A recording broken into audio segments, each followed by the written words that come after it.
জলজন্ত মানুষ ফ্যানের মধ্যে ঝুলছে, ফ্যানের কিছু সব অক্ষত, পাশের ফ্ল্যাটের লোকজন জানলো না। আর গ্লাসের মধ্যে অসংখ্য আঙ্গুলের ছাপ, এগুলো ফিঙ্গারপ্রিন্টের ছবি নেওয়া হয়েছে। সালমান শাহের মৃত্যুর কারণ হচ্ছে দুইজন, এক হচ্ছে শাবনূর, আরেকজন হচ্ছে তার মা।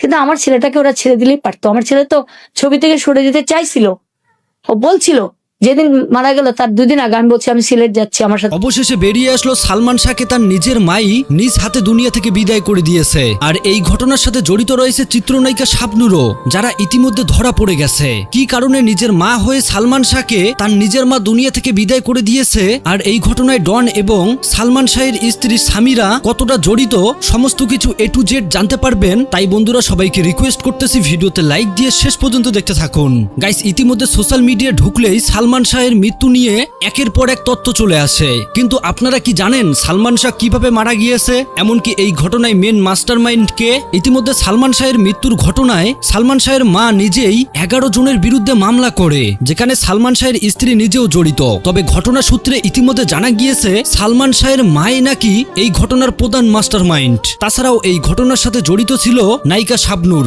আপনারা সেইটা সরাসরি রেসবির কাছ থেকেই শুনুন। সালমান শাহের মৃত্যুর কারণ হচ্ছে শাবনূর। শাবনূরকে জিজ্ঞাসা করা হোক, শাবনূরকে আপনারা ধরেন, শাবনূরের কাছে সবকিছু বের হবে। হচ্ছে তার মা। অনেকেই বলছে সালমান শাহের মায়ের সাথে নাকি সালমান শাহের অন্যরকম সম্পর্ক ছিল। সালমান শাহের পাশে নাকি সালমান শাহের স্ত্রীকে সহ্য করতে পারতো না তার মা, যেটা বেশ কয়েকবার ইন্টারভিউ ভিডিওতে সালমানের স্ত্রী নিজেই বলেছে। এই 32 বছর যে অত্যাচার সহ্য করেছি নীলাচুদ্দির কাছে, মানে ওনার থেকে ওনার এগুলো, আর ইমন মারা যাওয়ার পরে, তারপর মুশতাকের সাথে আমার বিয়ে হওয়ার পর, এমনকি সালমান শাহের মাকে আরো অনেক রকম অপবাদ দেয়। তবে বন্ধুরা, আসল তথ্যটা তখনই বেরিয়ে আসে যখন সালমান শাহের পিএ একদিন সালমান শাহকে ডাকতে গিয়ে নিজের চোখেই সমস্ত কুকর্ম দেখে তার স্ত্রী সামিরার। ড্রয়িং রুমের সামনের থেকে আমি ডাকা শুরু করছি, ভাবি ভাবি বলতে বলতে বেডরুমের দিকে গেছে। তো ভাবি বেডরুমের থেকে দৌড় দিয়া ওয়াশরুমের দিকে ঢুকে গেছে।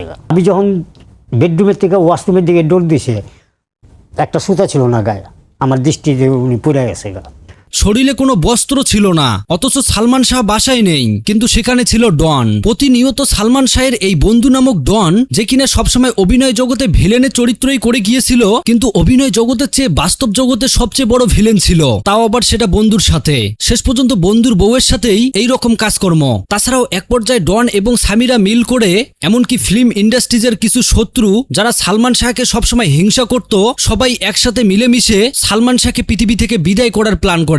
আর সালমানের মৃত্যুর ঘটনায় সালমানের নিজের স্ত্রী সামিরা ডনকে 12 লক্ষ টাকা দেয় সালমানকে মারার জন্য, আর যার ফলে ডন গুন্ডা ভাড়া করে শেষ পর্যন্ত সালমান শাহকে পৃথিবী থেকে বিদায় করে দেয়। নিজের স্ত্রী হয়ে কেন সালমান শাহকে এইভাবে পৃথিবী ছাড়া করলো? এইটার আসল গল্প, সালমান শাহ নাকি শাবনূরকে পছন্দ করত, যেটা সহ্য করতে না পেরে ডনের সাথে প্রতিনিয়ত শারীরিক সম্পর্কে লিপ্ত হয়। তবে অন্যদিকে সালমান শাহের সাথে শাবনূরের তেমন কোনো সম্পর্কই নেই, শুধু তারা বেস্ট ফ্রেন্ড ছিল। কিন্তু বন্ধুরা, আপনারা একটা জিনিস ভাবেন, নিজের স্ত্রী হয়ে কিভাবে তার স্বামীকে দুনিয়া থেকে বিদায় করতে পারে?